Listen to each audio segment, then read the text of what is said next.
Assalamualaikum warahmatullahi wabarakatuh.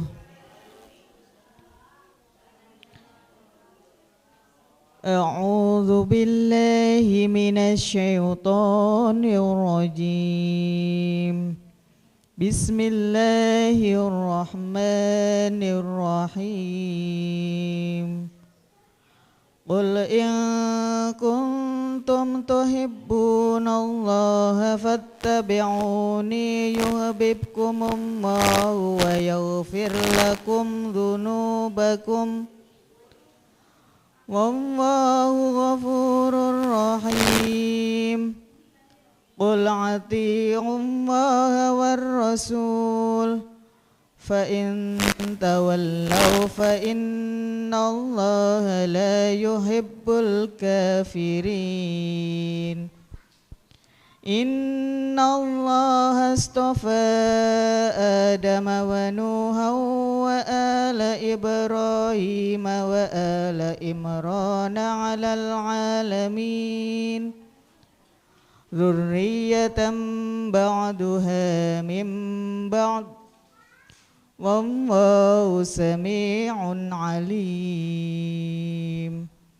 Shadaqallahul azim. Bismillahirrahmanirrahim. Assalamualaikum warahmatullahi wabarakatuh. Bismillahi walhamdulillah wassalatu wassalamu ala rasulillah wala haula wala quwata illa billah amma ba'du.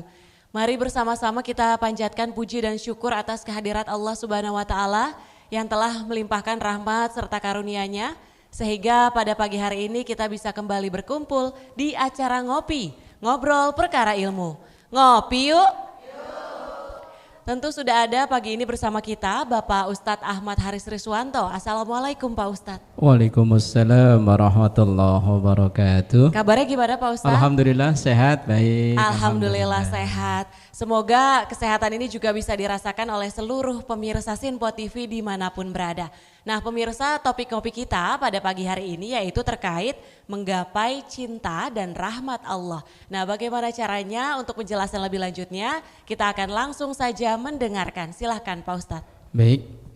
Assalamualaikum warahmatullahi wabarakatuh. Alhamdulillahilladzi wakafa.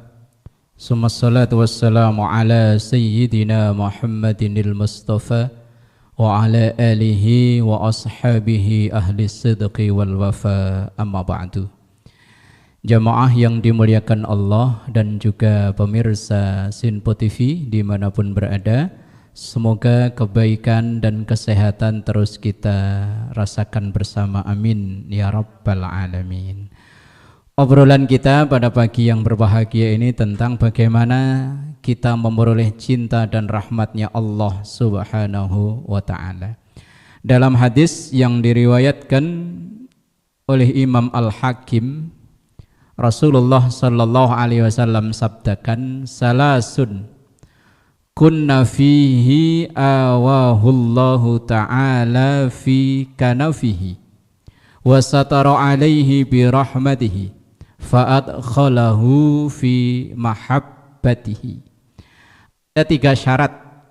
Apabila orang itu bisa memenuhi 3 syarat ini, maka orang ini akan diliputi rahmatnya Allah dan dalam kecintaan atau dicintai oleh Allah Subhanahu wa ta'ala.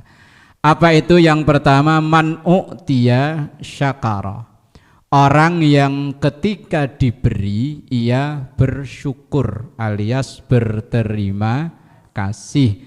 Bahasa gampangnya, orang yang dicintai oleh Allah itu adalah orang yang pinter atau pandai bersyukur. Ini kalimat mudah diucap, tapi prakteknya sulit.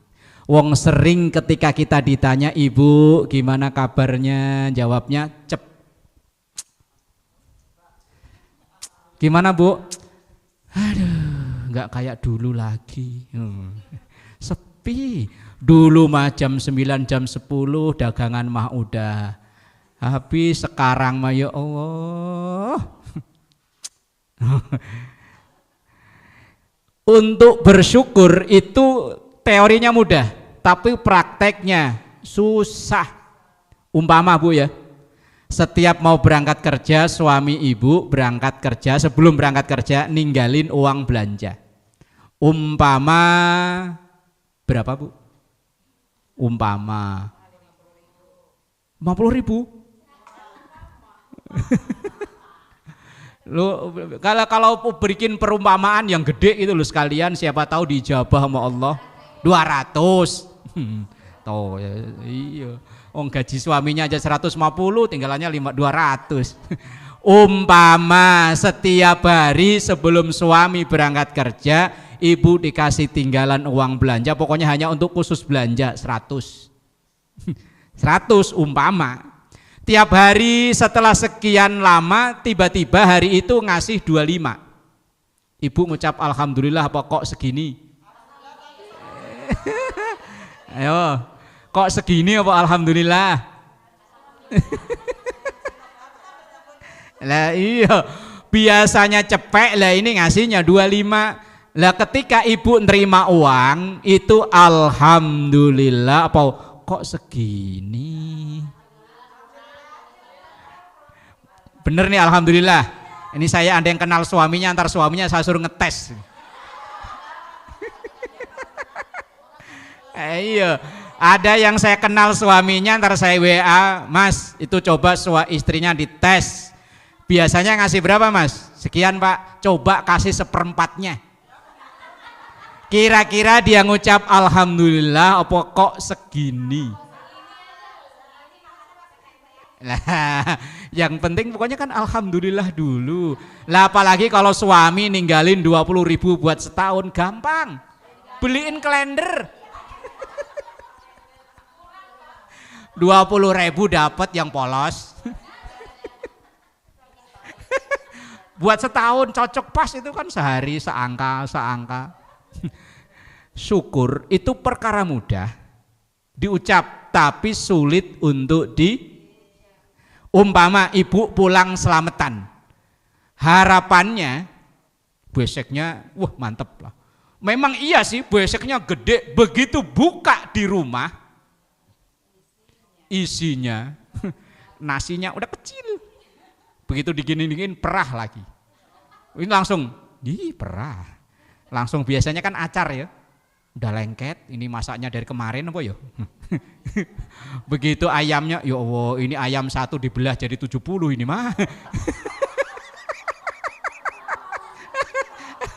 Ya loh, itu besek tinggal nenteng. Kalau cocok ya udah makan. Lah itu dari A sampai Z dikomentarin. Enggak seimbang, bungkusnya aja rapi, gede isinya. Biasanya yang model begini orang yang pakai peci apa pakai kudung? Ya alhamdulillah kalau ngaku. Itu syukur yang cara gampang-gampangan loh ya. Cara mudah bersyukur aja kadang kita itu masih berat untuk syukur. Kita itu terkadang nggak mau nerima kalau nggak seperti biasanya. Padahal bersyukurnya masih ada yang ngasih. Kayak tadi umpama sehari suami ninggalin 100, lah kok hari itu ninggalin 25. Padahal ya alhamdulillah masih ada yang ngasih. Lah coba kalau yang nggak punya suami? Nah iya makanya alhamdulillah. Teorinya gampang tapi prakteknya susah. Jadi yang pertama, orang yang dicintai oleh Allah adalah yang pandai bersyukur. Wallahu a'lam bishawab. Baik, terima kasih Pak Ustadz. Usai jeda juga kita akan buka untuk sesi tanya jawab. Silahkan disiapkan pertanyaannya. Tetap di Ngopi Yuk.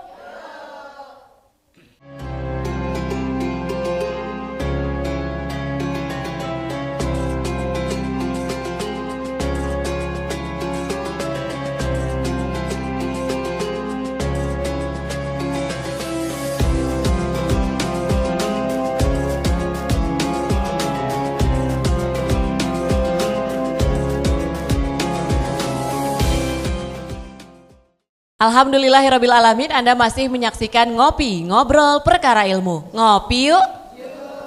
Untuk mengawali segmen 2 kali ini, terlebih dahulu akan dibuka untuk sesi tanya jawab. Silahkan sebutkan nama dan juga pertanyaannya. Assalamualaikum warahmatullahi wabarakatuh. Waalaikumsalam warahmatullahi wabarakatuh. Saya Ibu Nining dari Bekasi, izin bertanya Pak Ustadz, bagaimana cara bersyukur yang benar? Mohon penjelasannya. Wassalamualaikum warahmatullahi wabarakatuh. Waalaikumsalam warahmatullahi wabarakatuh. Assalamualaikum warahmatullahi wabarakatuh. Waalaikumsalam. Saya Ibu Rima dari Bekasi Pak Ustadz, izin bertanya, apa sikap kita ketika meminta maaf tapi tidak dimaafkan? Terima kasih Pak Ustadz. Mohon penjelasannya. Wassalamualaikum warahmatullahi wabarakatuh. Waalaikumsalam warahmatullahi wabarakatuh. 2 pertanyaan Pak Ustadz. Yang pertama, gimana caranya bersyukur yang benar? Dan pertanyaan kedua tadi, gimana sikap kita ketika minta maaf tapi tidak dimaafkan? Silahkan dijawab. Baik, jamaah yang dimuliakan Allah. Yang pertama, bagaimana cara bersyukur yang benar? Imam Ibnu Athaillah dalam tulisannya Al-Hikam, beliau mengatakan bahwa orang bersyukur itu dengan 3 cara. Yang pertama bil lisan, dengan ucapan alhamdulillah, atau bahasa kita yo terima kasih. Kalau wong Jawa yo matur, kalau orang Sunda hatur nuhun, kalau orang Madura ngetor sekelangkongnya. Yes, apalah pokoknya kita ini punya ragam budaya macam-macam untuk menunjukkan rasa terima kasih itu. Kalau dalam Islam yo alhamdulillah, itu cara paling dasar, paling mudah. Walaupun mudah kadang yo sulit kalau ternyata pemberian itu enggak sesuai dengan keinginan. Umpama ibu-ibu majelis taklim ada donatur datang bagiin kerudungan. Begitu nyampe rumah dibuka tipis kayak sarangan tahu. Lah iya tipis kayak sarangan tahu. Itu tetap alhamdulillah apa ngegrendeng? Wong jujur nggak jujur ya rokib atit tahu, terserah. Kalau orang sonono, orang Majapahit itu kalau niat ngasih mbok ya sekalian yang bagus, gini kasih orang sono. Kalau orang sini alhamdulillah, baik-baik orang sini mah. Solihuah semua. Di sini nggak tahu ntar kalau di rumah. Yang kedua, cara bersyukur itu bil arkan, dengan perbuatan. Rasa terima kasih itu dibuktikan dengan perbuatan. Contoh, kita bersyukur dikasih sehat oleh Allah. Bangun tidur badan sehat, kita doa yang kita baca alhamdulillahilladzi ahyana ba'dama amatana wa ilaihin nusyur. Itu kan alhamdulillah ya Allah, nyawanya dipulangin. Lah kalau enggak dipulangin, innalillahi. Lah terus cara membuktikan syukur setelah mengucap alhamdulillah, begitu bangun kok misalnya 3:30 langsung cepet-cepet bangun, kamar mandi beres-beres, ngambil air wudhu, pakai mukena, sajadah digelar. Itu cara syukur. Lah kalau contoh lain dari sisi kemanusiaan cara syukur, kita dibeliin umpama suami hadiah ulang tahun pernikahan umpama ya. Wih, apa namanya? Ya itulah umpama. Lah namanya suami model gamis nggak paham, bahan untuk wanita nggak paham, dia udah berusaha mati-matian, setiap pasar dibelokin. Nanya, Mas, kalau gamis untuk istri saya bodinya sekian-sekian, berat badan sekian, cocoknya bahan yang apa? Yang namanya penjual pasti bilang semua barang bagus. Pak ini bagus. Apa iya? Iya. Berapa harganya? 400. Bayangannya kalau harganya tinggi pasti bagus, dibeli, kemudian dibungkus yang rapi buat kado. Begitu dikasih ke ibu, begitu dibuka, jret, ini model jadul zamannya Ida Laila.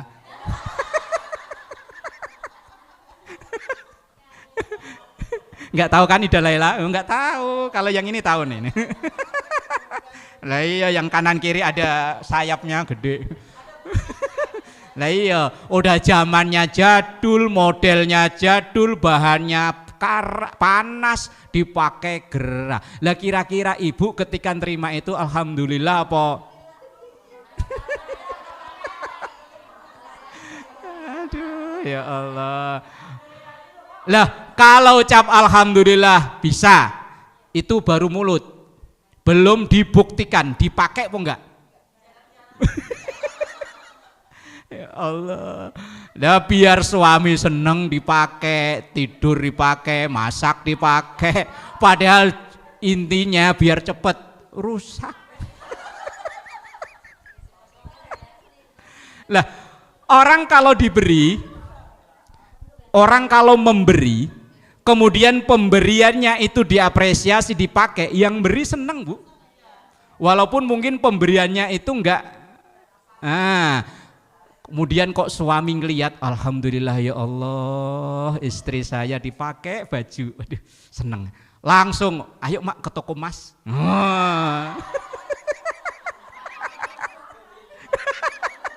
Gadein emas emang ngapain?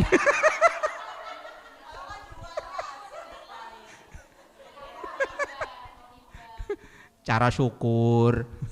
Yang ketiga, cara syukur yang ketiga bil jinan, yaitu dengan hati. Mungkin mulutnya enggak ngucap alhamdulillah, badannya ya enggak bisa, tapi hatinya nerimo. Lah nerimo hati ini yang tahu ya kita sendiri, enggak bisa dilihat orang lain memang. Kalau yang pertama kedua bisa dilihat, alhamdulillah apa enggak, terima kasih apa enggak, metor sekelangkong apa enggak, kan? Kemudian tadi itu dibuktikan dengan dipakai apa enggak, tapi kalau hati hanya dia yang tahu. Lah itu 3 cara bersyukur. Jangan sampai niatnya syukuran tapi caranya salah. Umpama orang terima rezeki besar, syukuran malah ngundang maksiat, mabuk-mabukan. Wah, ini cara syukur yang keliru. Kemudian yang kedua, kalau kita pernah punya salah, minta maaf sudah, tapi ternyata dia bilang sampai kiamat kurang 2 jam enggak saya maafin. Umpama ya, saking sakit hatinya sama kita udah datang minta maaf, Kak maafin saya yang salah, memang saya terburu-buru untuk bertindak itu, saya salah, saya maafin. Itu kadang memang kalau kadung sakit hati langsung sampai kiamat kurang 2 jam enggak saya maafin. Itu bukan urusan kita. Kewajiban kita kalau kita merasa berbuat salah meminta maaf. Masalah dimaafin dan tidak bukan urusan kita, udah urusan dia dan Allah Subhanahu wa ta'ala. Memang meminta maaf itu bukan perkara mudah ya. Kadang kita ini kebawa gengsi. Lu minta maaf sama suami aja kadang gengsi. Ayo. Kadang salim sama suami, cium tangan, itu kadang nunggu lebaran. Itu pun kadang habis lebaran suaminya dibentak lagi. Gara-gara mau main atau silaturahmi ke rumah saudara, suaminya agak lamaan nyalain motor. Ayo cepetan, keburu hujan. Pengalaman itu mah, ayo. Yang biasanya yang ketawa itu ngalami, yang diem ngerasa. Ya Allah. Meminta maaf itu kewajiban kita ketika kita bersalah. Tapi masalah dimaafkan dan tidak bukan urusan kita. Wallahu a'lam bishawab. Baik, terima kasih Pak Ustadz, tadi sudah dijawab untuk 2 pertanyaannya. Nanti kita lanjut usai jeda, tetap di Ngopi Yuk.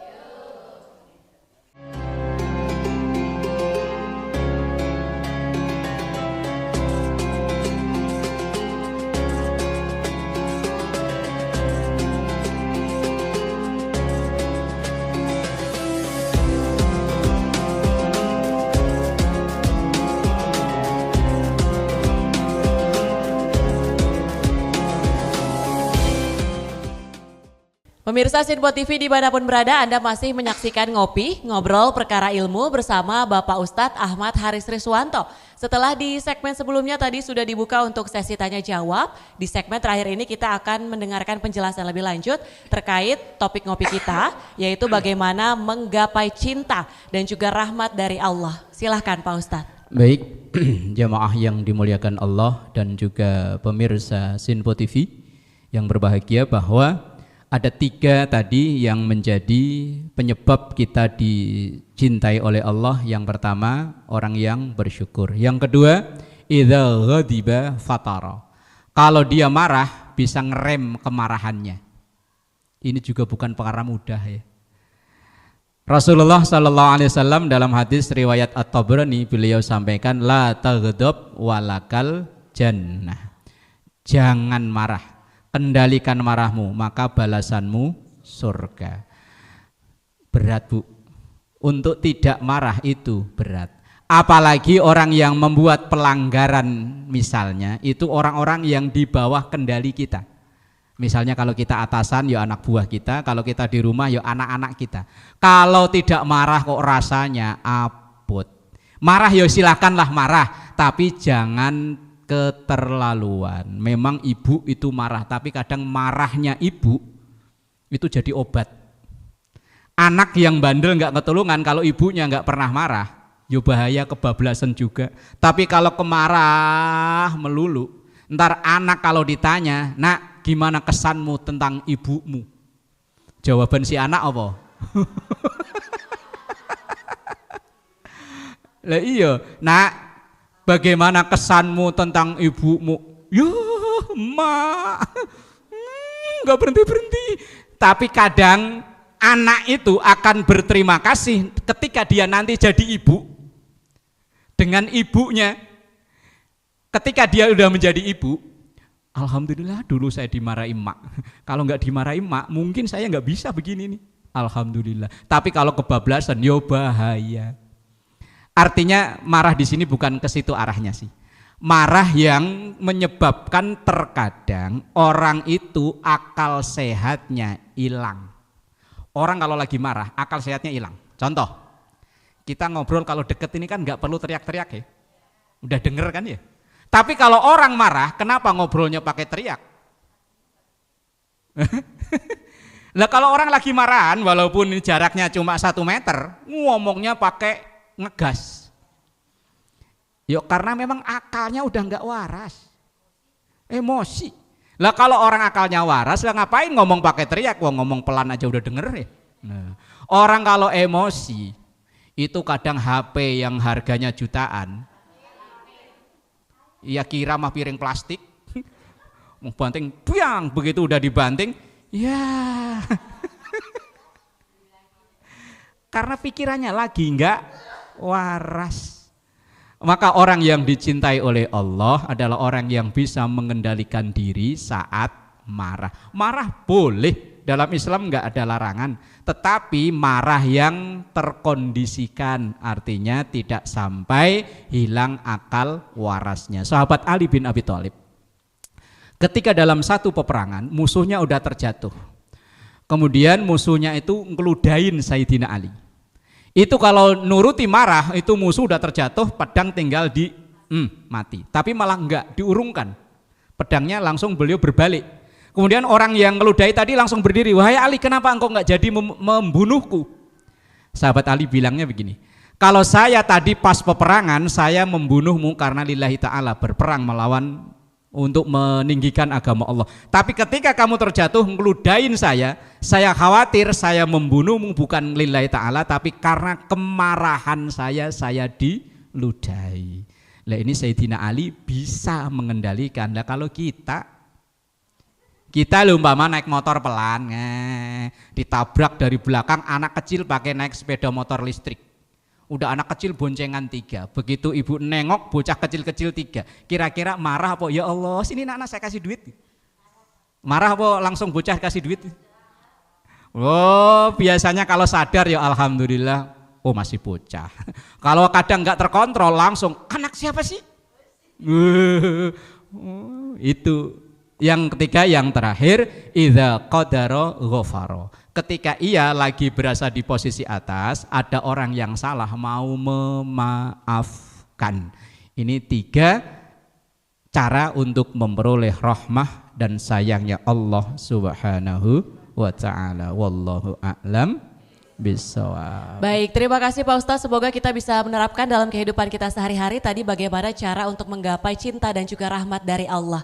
Akhir kata saya Tiara Dianti mewakili kerabat kerja yang bertugas, pamit undur diri. Terima kasih. Wassalamualaikum warahmatullahi wabarakatuh. Waalaikumsalam warahmatullahi wabarakatuh.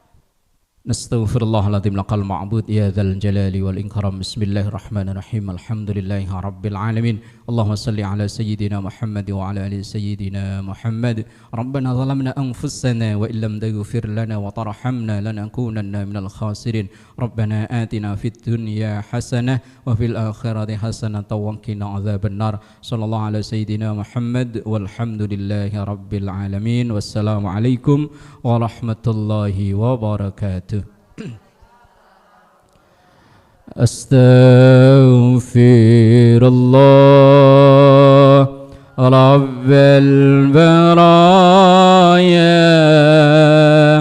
Astaghfirullah minal hadaya.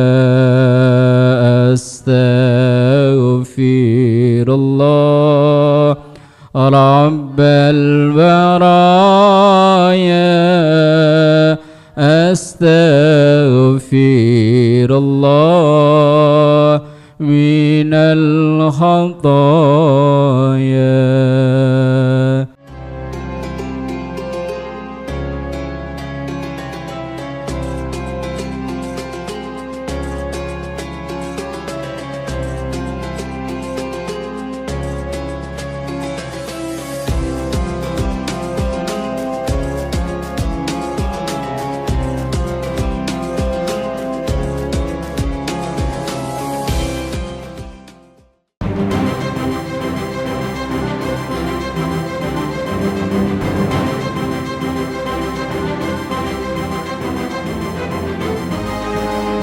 Simple TV, News, Sport, Entertainment.